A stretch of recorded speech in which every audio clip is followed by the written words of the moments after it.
O crescimento das metrópoles, atrelado ao desenvolvimento econômico e aos grandes investimentos empresariais, possibilitou às pessoas mais oportunidades de emprego e elevação da qualidade de vida. Por isso, essas metrópoles acolhem uma quantidade significativa de habitantes. O problema é que essas grandes cidades não foram planejadas para esse aumento populacional, tendo mais gente do que conseguem gerir. E a consequência é o esgotamento dos recursos disponíveis. Você vive sem energia elétrica? A gente vivia antigamente, mas hoje não tem condições, não. Não tem como viver sem energia elétrica. Eu vivi sem energia até uns 20 anos. Cara, ia tomar banho frio, ia, sei lá, não ia poder ficar acordado até tarde, porque ia ter que dormir quando o sol se pôr. Não tem como. E a energia vem da água, né? E tem que economizar, estou de acordo. Somos dependentes desses recursos. Sem eles, não há vida. O Congresso Nacional de Meio Ambiente de Poços de Caldas, Minas Gerais, propôs essa reflexão por meio de trabalhos científicos, pesquisas acerca do tema água e energia. Hoje nós vamos falar especificamente de energias renováveis. As fontes de energias renováveis originam-se nos recursos naturais que têm a capacidade de renovação como vento, sol, rios, marés e oceanos, matéria orgânica, calor da terra. Ou seja, temos fontes significativas de recursos. Não precisamos esgotar a água para a produção de energia. No Brasil, a principal fonte para a produção de energia é a água. A matriz energética brasileira, 70% no mínimo hidroeletricidade.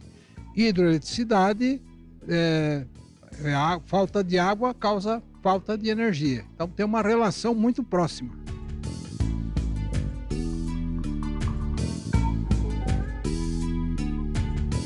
O assunto principal é a escassez. O que isso significa? Será que o volume de água diminuiu com o passar das décadas? A quantidade de água que existe hoje no planeta é a mesma que existia desde quando o planeta se formou. Nem uma gota a mais, nem uma gota a menos. E como nós apresentamos na palestra, as nossas reservas de águas maiores são águas subterrâneas. As águas superficiais sempre foram muito poucas. Então a gente não pode ficar simplesmente à mercê desse período chuvoso. Sem falar que no período chuvoso, o que se faz com as águas de chuva? Não existe um sistema de coleta dessa água, de armazenamento dessa água, então você tem um volume de água muito grande, que é todo desperdiçado, indo direto para o rio e para o mar, que poderia ser todo guardado, armazenado para um abastecimento público. Além da escassez de energia, a falta de água gera consequências sociais e ambientais que afetam a todos. Tem escassez até a indústria. Não tem condições de funcionar, a produtividade cai, vai ter desemprego. Vai ter escassez de recursos. Então nós vamos virar aquele filme daquele que a gente via de realmente as pessoas brigando por gasolina, nós brigando por água. Nós estamos chegando a esse ponto. Quais os impactos que tem? O impacto que tem, o efeito exatamente é esse. Porque não tem água, você não tem produto, você não tem alimento, você tem inflação. Se você tem inflação, se você tem uma demanda maior do que a oferta, então vai haver um estresse social bem maior do que nós já temos hoje em dia. A gente acha que não precisamos da natureza, mas precisamos para viver. Tomar a água, respirar, ter uma alimentação saudável. E hoje a gente está sendo envenenado por glifosato, por transgenia, as crianças já nascem com alergias. Então, é isso que a gente quer?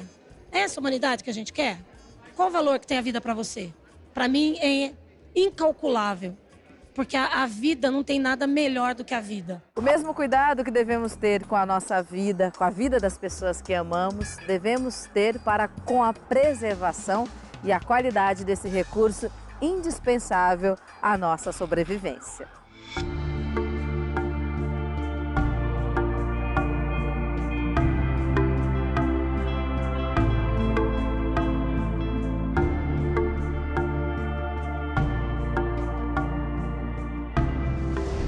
Principais fontes de energias renováveis: o sol, energia solar; o vento, energia eólica; os rios e correntes de água doce, energia hidráulica; as marés e os oceanos, energia maremotriz e energia das ondas; a matéria orgânica, biomassa; o calor da terra, energia geotérmica. E com tantas possibilidades para a geração de energia, ainda estamos em crise. Por quê? Olha, a questão da crise energética não é na oferta. Realmente nós temos opção. A crise energética é você conseguir transformar a oferta no atendimento à demanda. Essa ligação envolve investimentos em transmissão, um planejamento de médio e longo prazo, considerando todas as opções tecnológicas e alternativas possíveis. E aí sim a gente pode falar, eu não acredito no termo crise, eu acredito sim na oportunidade de você fazer um replanejamento e você poder adequar as fontes à demanda de uma maneira sustentável. Então, o nosso país, por muitas décadas, investiu em grandes hidrelétricas. Quando essas hidrelétricas não foram mais suficientes, lá em torno de 2000, 2001, quando a gente teve a crise do apagão, começaram a se investir em usinas térmicas. O que acontece? Você criou uma lógica, você criou toda uma mentalidade em torno dessas usinas. Mudar essa mentalidade não é fácil. Agora, por isso que no momento de crise, você começa a ver que essas outras fontes, por mais que existisse um preconceito prévio contra elas são necessárias. Você vê que o seu modelo começou a se esgotar. O seu modelo que você investiu por muitos, muitos anos, que atendeu o Brasil muito bem por muitos anos, já não atende mais. A gente já tem um novo consumo de energia que não pode continuar sendo atendido da forma como era antes. Então, o que acontece? Numa crise, é um momento que se muda.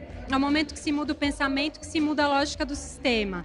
Então, assim, quando você tem uma falta de energia e você tem um potencial, por exemplo, de energia solar que poderia atender em mais de uma vez todo o consumo do Brasil, uma energia dos ventos que poderia atender inúmeras vezes também o nosso consumo, por que não olhar para elas? Por que também não olhar para a biomassa, que o Brasil já tem uma trajetória longa, já tem uma grande experiência?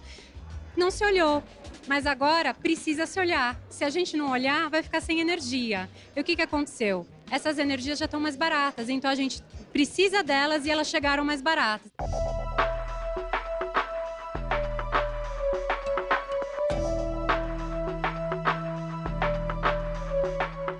E a fonte eólica é uma fonte complementar. Não queremos abastecer o Brasil inteiro, queremos abastecer junto com as demais fontes.